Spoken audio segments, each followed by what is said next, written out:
Welcome to a deep dive. We're diving into the world of national interests. You've given us a lot to think about. Academic texts, historical analyses, even some personal stories, all about, well, what makes nations act a certain way on the world stage. Right, and what I find so interesting is how that connects to our own lives, our everyday choices, even though it seems like they're worlds apart. Yeah, it's like countries are always weighing their options, just like we do, every single day, really. So, okay, let's start with national interest. What's it all about? How do our sources define it? Well, at its core, it's what a nation needs to survive, to thrive. It's always changing, but our sources, they highlight three things: a strong economy, safety and security, and holding on to those beliefs, those values that really matter. Right, okay. So, nations want what we all want: prosperity, security, the freedom to, believe what we believe in. But it gets tricky when you have all these different nations with their own wants. Absolutely. And a perfect example, the Ottoman Empire after World War I, the breakup, and how, well, Britain and France and the US, they carved up the Middle East, creating these new states. It shows what happens when powerful nations chase their own interests. It's like a ripple effect, right? Yeah. One nation makes a move and suddenly other nations, even entire regions, are thrown off balance. Exactly. And the impact, it can last for generations. Take the Kurds, for instance. Their homeland, divided after the Ottoman Empire fell. It's a conflict that continues to this day. A stark reminder that history shapes the present. And that leads us to foreign policy, how a nation interacts with others to, well, get what it wants. And although foreign policy seems distant, happening in embassies, government offices, it really affects us directly. Every day, often without us even realizing it. Like what that Canadian ambassador, what was his name, Alan Gottlieb, said, that foreign policy is personal, especially now in a globalized world. Mhm. And he's right. Think about it. Terrorism, trade deals, even just renewing your passport. Mm. It's all foreign policy. Precisely. It's almost as if we all have our own personal foreign policies. Think about the choice to join the military, to support, say, an international aid group, or even to sponsor a refugee. These actions, they're influenced by the world, and they influence the world right back. It's like those thought experiments. Remember that one about the family trip? You have to choose. See some obscure musician with your parents, or stay home, work, so you can pay your cell phone bill. It makes you think, weighing your own needs against what others want. Or maybe the benefits of a shared experience, even if it's not your first choice. Nations face this all the time, just on a bigger scale. Makes you think. And then there's that bully example. You and your friend, Yeah. both scared, but you face the bully together, so your behavior changes. Maybe you become more assertive.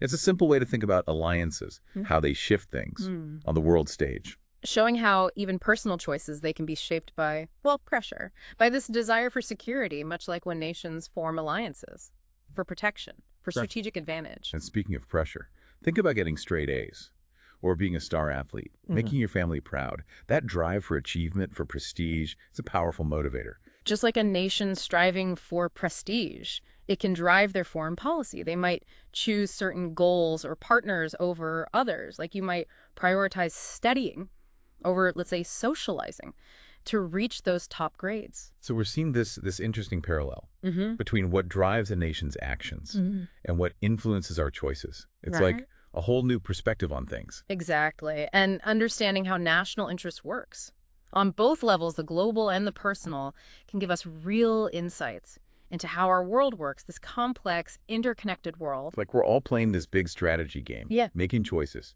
trying to get what we need, what we want, but we're also dealing with what everyone else is doing, reacting to them. It's true. And just like in any game, you got to know the rules, the players, what's at stake.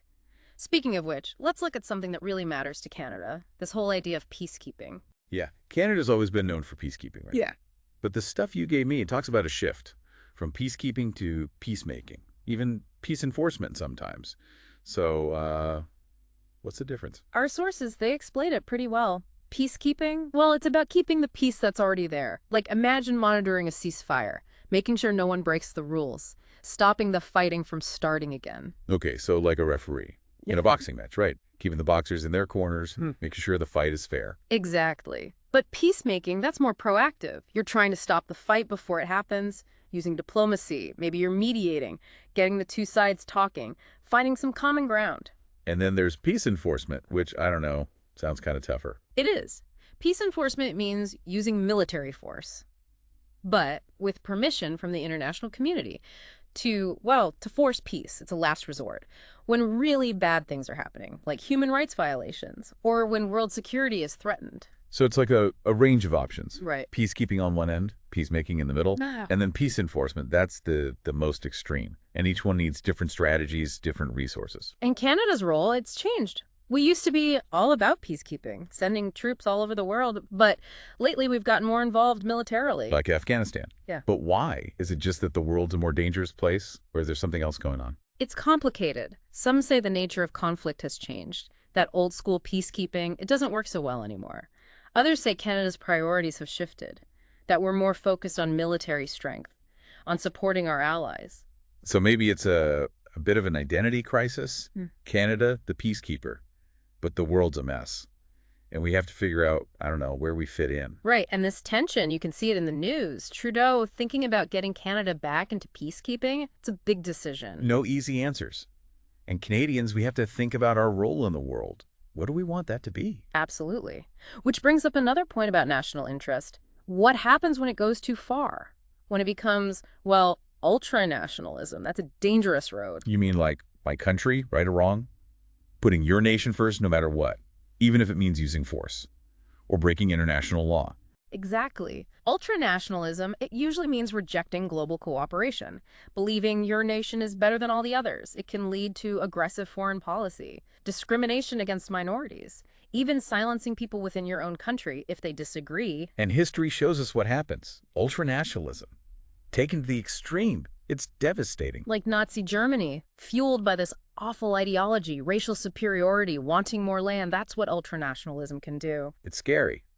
And it reminds us, we need balance. We have to consider our national interests, but also uphold universal values, human rights, working together with other countries. Exactly. National interest is essential, but not at the cost of, well, our shared humanity. It's about remembering we're all connected. What happens to one of us, it affects all of us. And cooperation, not isolation. That's how we deal with the world's problems. They're complicated, always changing. Which brings us back to that connection between national interests on the world stage and our own personal choices. We're all navigating, trying to find our place. Trying to figure out what we want, what's important to us, but also considering the needs of those around us. And when you understand those forces, shaping national interest, the good and the bad, the dangerous ones, it helps you see your own choices in a new light, become more informed, more engaged in the world around you. It's like we can't just play for ourselves, right? We have to think about the whole game. What makes it work for everyone? Right, exactly. It can't be about just winning for yourself. It's got to be about a win-win where everyone benefits. Not this I win, you lose kind of thing. Like think about soccer, right? Yeah. You need teamwork. You need everyone working together to get those amazing moments. When everyone succeeds, it's the same globally. Cooperation, understanding each other. That's how we all move forward towards peace, towards a better future. And a good soccer player, they know what their teammates will do. They even try to predict the other team, right? Nations need to do that, try to understand each other's cultures, values, what they want to achieve. We got to get past those stereotypes. Embrace the fact that the world's a diverse place, complex, connected in so many ways. And that's where those personal stories, the ones you share, they're so important. The idea that even small things matter, like supporting fair trade or learning about different cultures, it all adds up, builds this global awareness. It's about, realizing we're all part of something bigger, that our actions have an impact, and that we can make the world a better place, more just, more equal, even with just our own choices. Which leads us to something to think about. As we wrap up this deep dive, the world's facing some tough challenges. Climate change, pandemics. Can any nation really just focus on itself? Shut everyone else out? That's a tough one. It makes you question, what does national interest even mean anymore in the 21st century? Can we afford to build walls? Well, what we really need is to work together, now more than ever. Because the only way to deal with these big problems is together. We need to be open, connected. We have to find that balance. We're a nation's own interests.